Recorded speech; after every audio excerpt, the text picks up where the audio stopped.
and I'm getting mighty tired of your trifling ways and of listening to that jackass Bray. Mirroring gone wrong. Recently, I was at a barbecue joint to pick up some turkey tips, and a female entered the premises, conversing, or should I say arguing, on the phone with someone I assumed was a love interest. She was visibly shaken and speaking out loudly following the back and forth on the call. I noticed one of the things that she said was, how could she fall for it again? While looking my way. Now this is when she's done with the call, but she's just talking out loud to herself, but she's looking at me. Now typically it's best to stay out of people's lives, as one doesn't know the actual dynamics of their mindset and or their life. I could tell that she wanted to vent and talk it through by her energy. At this point, I'm weary because of her mindset and whoever she was going through it with, and because you never know where the alleged person is, and with everybody being trapped by everything, one cannot be too careful. So she goes on and on about this and that, to the point that I had to stop her and ask, why do you think you keep attracting the same old things as you previously stated? And she starts rattling off, what she thought were positives about herself. I'm this, I'm that, I do this for them, I do that for them, etc. Upon her finishing the ego parade, I hit her with the boom. The boom?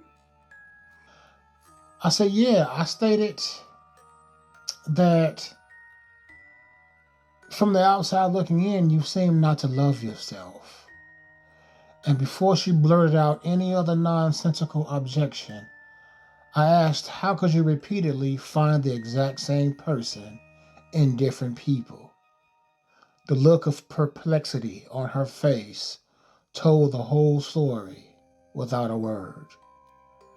And I said to her that typically the people that we have around us are reflections of who we are, because it's the birds of a feather type of thing sometimes, and others it's just you jazz with certain people. You can have a conversation, or you can hang around a certain energy, but not really hold the exact same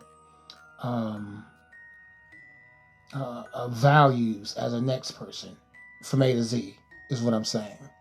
Well, I told her, as one who has intimate knowledge of your predicament, I found that the common denominator was me when I was in your position, because I too had went through attracting the same person in different people. And I told her I found that the common denominator was myself.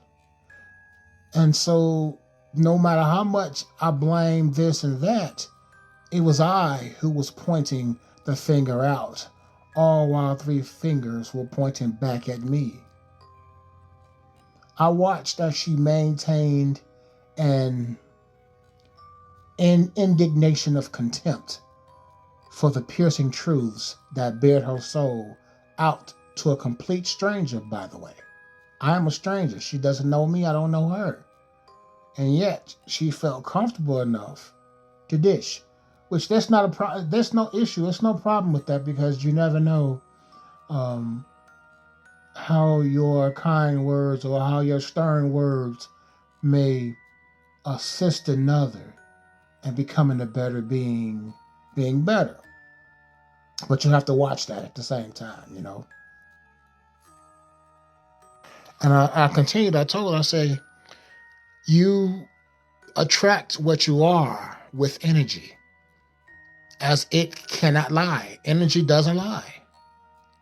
Now, at this time, her barbecue order was called, and she retrieved it, returning to what I thought was to give me a piece of her mind. I mean, because I expected it. That's typically how sisters behave. You know, with the lack of accountability, it's everybody else's problem and fault, etc. Surprisingly, she urged me to continue. She sat back down and urged me to continue. And now I'm thinking, oh, what have I started? Then I told her that she had a thirsty energy. Yes and no to what you, the listener, may be thinking. Yes, thirsty in the way of having being thirsty for companionship, and no as the additional thirst was for knowledge, of which I said to her. I said, you're sitting here with a complete stranger being told about yourself after an argument with whomever. Her whole demeanor changed.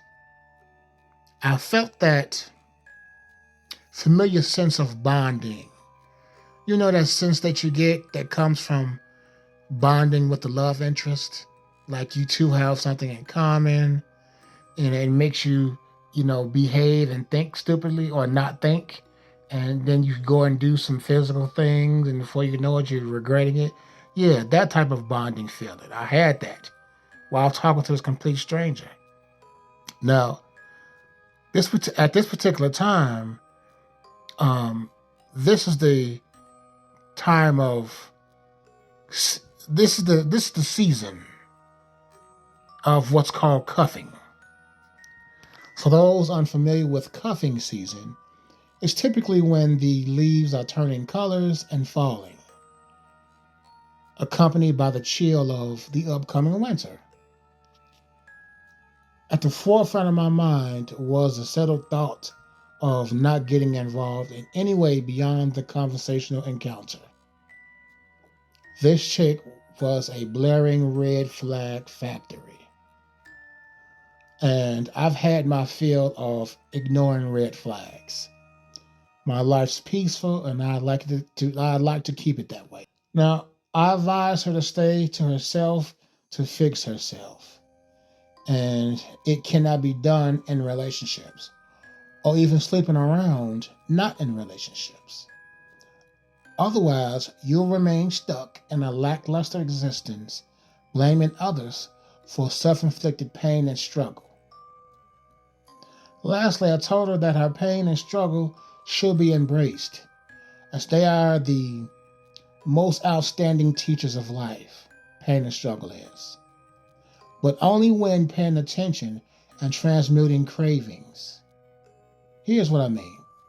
Instead of cravings for dingling and despair, transmute that energy by working on your natural mind and hair. They matter. Instead of feeling lonesome for losers, dopehead boozers, clean your inner body.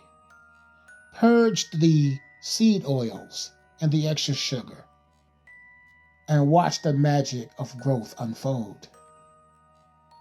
She smiled, and I could tell that she wanted a hug by her body language, which was part of her issue.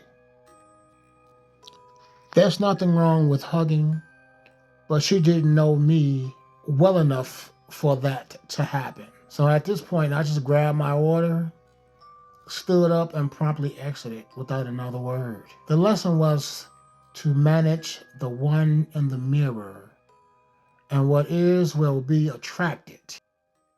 And that's the reality. BTT